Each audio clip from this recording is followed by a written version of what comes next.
네, 생방송으로 보내드리고 있는 부동산 골든타임 함께 하고 계십니다. 자, 서울에 투자를 생각하고 계시는 분들이라면 매주 수요일 꼭 이 시간 집중해 보셔야 할 것 같습니다. 자, 서울의 생활권 계획 여러분과 차근차근 살펴주고 계시는 부동산 전문가 계시죠? 바로 소개해드립니다. 드림 부동산 투자자문의 이동주 대표 함께 하셨어요. 대표님 어서 오세요. 네, 안녕하세요. 자, 대표님과 함께 몇 주간 이 서울의 생활권 계획 이야기를 좀 나누어 보고 있습니다. 지난주에는 앞으로 이 첨단 산업단지로 육성이 될 서남권 이야기를 해봤다면 이번에는 뭐 신촌, 홍대, 뭐 상암 등의 지역이 떠오르는 이 서부권 이야기 앞으로 좀 어떻게 발전하게 될지 좀 자세하게 이야기 좀 들려주실까요? 네, 그렇습니다. 상당히 그 젊음이 있는 그런 권역이다라고 보시면 되겠죠. 서울의 또 최대 그 도심 대학 타운까지 확보를 하고 있으면서 서울의 주요 업무지구 또 미디어 업무지구까지 조성된 곳이 앞으로도 또 다른 계획을 가지고 특히 뭐 GTX라든가 대중교통망까지 합해서 광역교통망이죠. 광역교통망을 포함한 또 업무타운의 지속적인 확장이 이루어지면서 서울의 또 한 권역으로서 나름대로의 또 자리를 잡아가고 있는 서부권이 되겠는데요.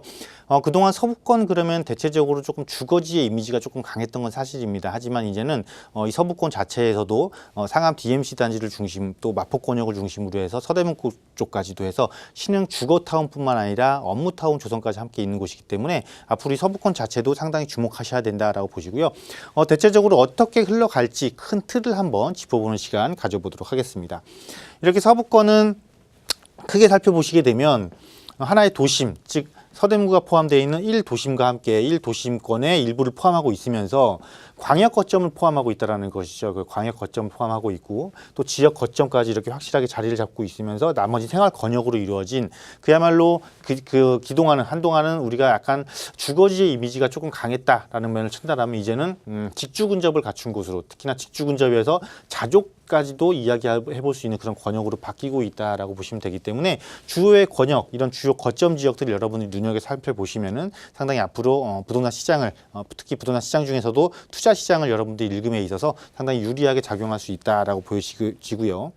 자, 그 결론적으로 이런 큰 권역들이 어떻게 갈 것인지 일단 놓고 봤을 때 이쪽에 3대 육성 축이라는 하나의 큰 틀을 가지고 이 서부권이 움직인다라고 보시면 되겠습니다. 첫 번째가 창조 산업 육성 축이고 두 번째가 문화 관광 육성 축, 마지막으로 업무 육성 축이다라고 보시면 되겠습니다. 이것은 무엇이냐면 즉 수요의 이탈을 방지하고 수요의 지속적인 유입을 가속화시킨다는 것이죠. 특히나 수요가 유입된다는 것은 당연히 부동산에 사용할 수 있는 사용자가 늘어난다는 것이고 사용자가 늘어나는 것만큼 그만큼 가치적인 상승을 반드시 이뤄낼 것이고요. 가치적인 상승은 반드시 또 가격 상승을 동반하는 것이기 때문에 여러분들이 이 축이 어떻게 흘러가는지 그 라인 자체를 한번 읽어보시는 게 상당히 중요하다라고 보시면 되겠습니다. 특히나 창조 산업 육성 축 같은 경우는 그 중심에 상암 수색이 있다라고 보시면 되겠습니다. 또한 문화관광 육성축 그러면은 우리가 이제 신촌에서 이쪽 그 한양 도성까지 이어지는 이런 부분을 문화관광 육성축이다 보시면 되겠고요. 마지막으로 이제 업무 육성축 그러면 아무래도 마포와 공덕권역이 결국은 업무 중심축에서 상암으로 또 이어지면서 이렇게 하나의 삼각벨트 축을 형성한다라고 보시면 되겠습니다. 그래서 이 삼각벨트 축 중에 여러분들이 정말 중심적으로 관심을 가져야 될 곳을 우선적으로 조금 살펴봐 드리면은요.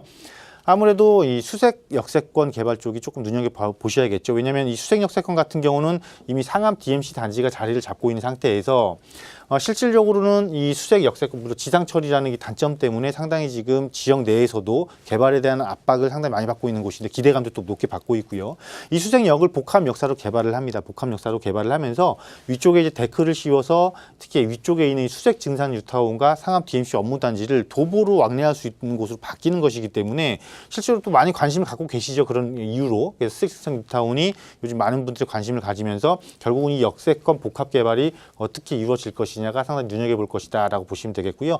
이것은 상암 DMC의 배후 주거지로 개발되는 것이 아니고 상암 DMC가 업무타운의 확장으로 보시면 됩니다. 즉 더 풍부한 직장이 더 풍부해진다는 것이죠. 풍부한 직장이 풍부해지는 것만큼 그만큼 주거 지역의 가치 또한 많이 올라갈 것을 우리가 예측해 볼 수 있다라고 보시면 되겠고요. 자, 다음으로는 이제 신촌입니다. 여러분들이 신촌의 그 화려했던 그 상권이 많이 이제 쇠퇴해지면서 과연 신촌이 앞으로 어떻게 바뀌어질 것인가, 과연 살아날 수 있을 것이냐 없을 것이냐라는 상당히 궁금증도 많이 갖고 계시는데요. 그만큼 서울시뿐만 아니라 서대문구 쪽에서도 중점적으로 지금 관심을 가지고 육성하기 위해서 노력을 하고 있는 곳이기 때문에 지금 당장 빠른 시간 내에 이곳이 예전 영광을 되찾는다 이런 개념보다는 중장기적으로 지역이 서서히 쇠퇴됐던 것이 다시 성장권역으로 다시 발전하는 축으로 다시 바뀐다 이런 개념으로 이해를 조금 해주셨으면 좋겠습니다. 특히나 두 개의 큰 대학가를 포함하고 있는 곳이기 때문에 이곳은 정책적인 지원만 확실하게 꾸준하게 유지가 된다라면은 결국 지역 상권을 어떻게든 살아남고 또 살아남과 동시에 또 창조산업 육성지로 발전할 가능성이 훨씬 높기 때문에 눈여겨 보시는 것도 나쁘지 않다 이렇게 보시면 되겠고요.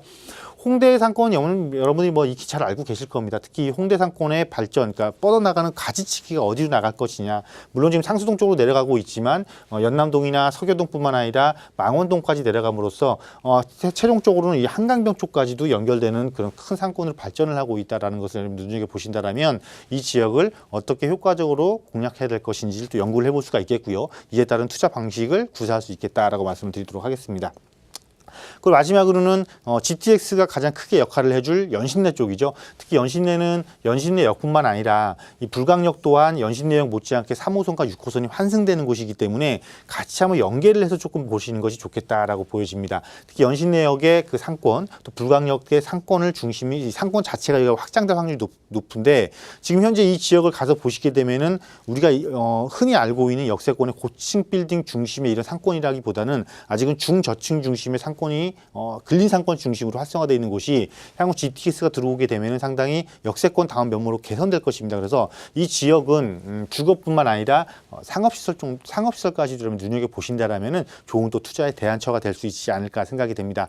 이렇게 서부권은 앞으로 지속적으로 꾸준하게 개발을 하면서 특히 광역 교통망까지 갖춘 곳으로 개발이 됩니다. 그래서 이 지역을 공략할 때는 최소한 두세 가지 측면, 뭐 주거시설뿐만 아니라 상업시설까지 같이 공략을 해서 보신다라면 여러분들이 충분히 효율적인 부동산 시장의 투자자로서 참여할 수 있는 시장이 되지 않을까라는 것으로 정리해 보도록 하겠습니다.